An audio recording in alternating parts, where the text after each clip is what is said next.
Okay, so in this part we will discuss three types of computations, and one of them is deterministic, other one is probabilistic, and the third one is quantum computation. So what quantum computation is and what difference it makes with the other one is the main goal of this video, this chunk of video from the lecture one. And this is, I have already drawn some of the diagrams so we can easily understand. So first we will talk about deterministic, which most of the computer scientists use in their environment. I think almost all of them. And this says that you have an input and you go through certain steps and certain configuration and you get your output. And certain steps in configuration can be based on which is something we call algorithms.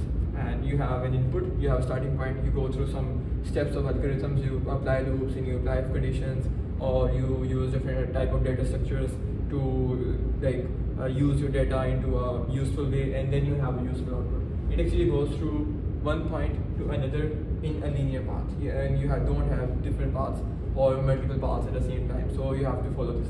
And then we have another type of computation which is known as probabilistic computation.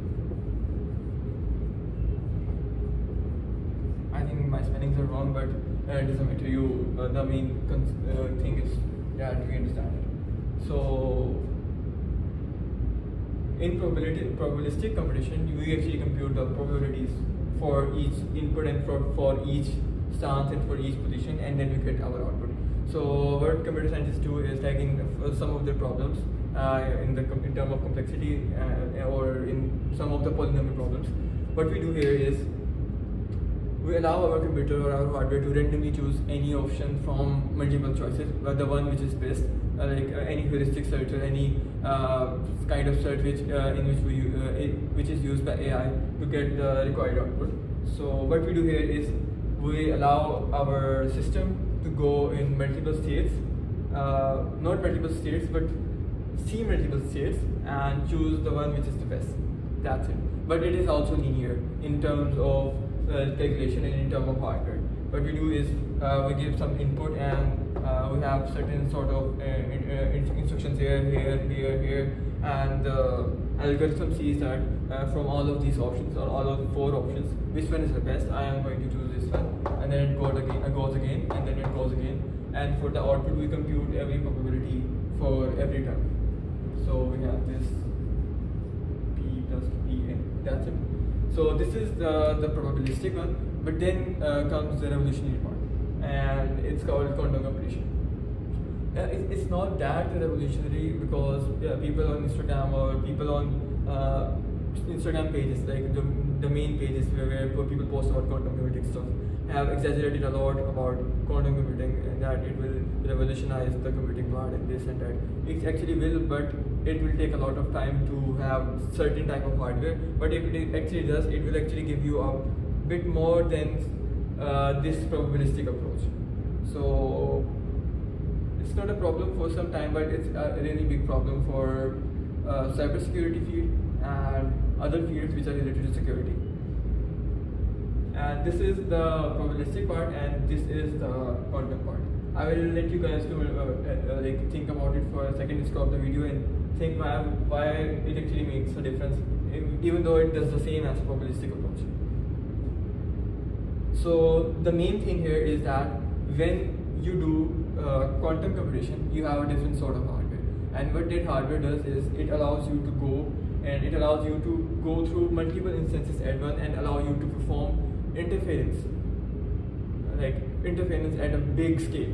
So you start from one input and you allow interference pattern. So the particle or the input or the flow of the algorithm is not at one position, it's at every position at the same time, like every required position. Like if there are 4 positions, it will be at 4 positions at the same time, and it will choose the best one based on the phase shift part,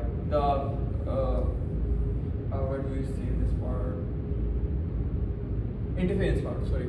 So what we do here is that we choose the best one based on the interference pattern. So if the interference is high at this point, it will go through this point, and then it will go through this point and this point.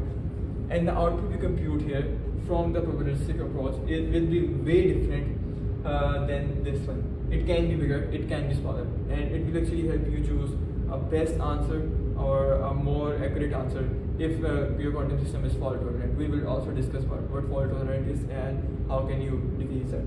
So in short, you have to get the main idea that in classical one, in deterministic one, so you go through this every step in the algorithm and you get your output. But in the probabilistic one, you allow your system to randomly choose one of the options which is best based in terms of probability. And then in terms of quantum, you do the same thing, you do the probability thing, but one thing which is added here is interference. You add the interference term and it allows you to choose better than before. Like you have many options and you choose the better option based on the phase shift of the qubit, which we will discuss in the next videos, how it actually happens and how it's different than the other one, because you don't have 0 and 1 states here, you have multiple or a sort of infinite or not infinite state at the same time. So this is something which was really important to discuss about deterministic and probabilistic nature, and then the quantum computation, where quantum computations comes in. So deterministic one is like the simple flow, probabilistic one is like you allow randomization in your system, randomly follow any of the path, and then there is quantum computation where you allow every path to get followed by interference matrix. That's it. Next one we will discuss about complexity classes, how quantum computing actually plays its part in our algorithms and how it can actually improve our problems.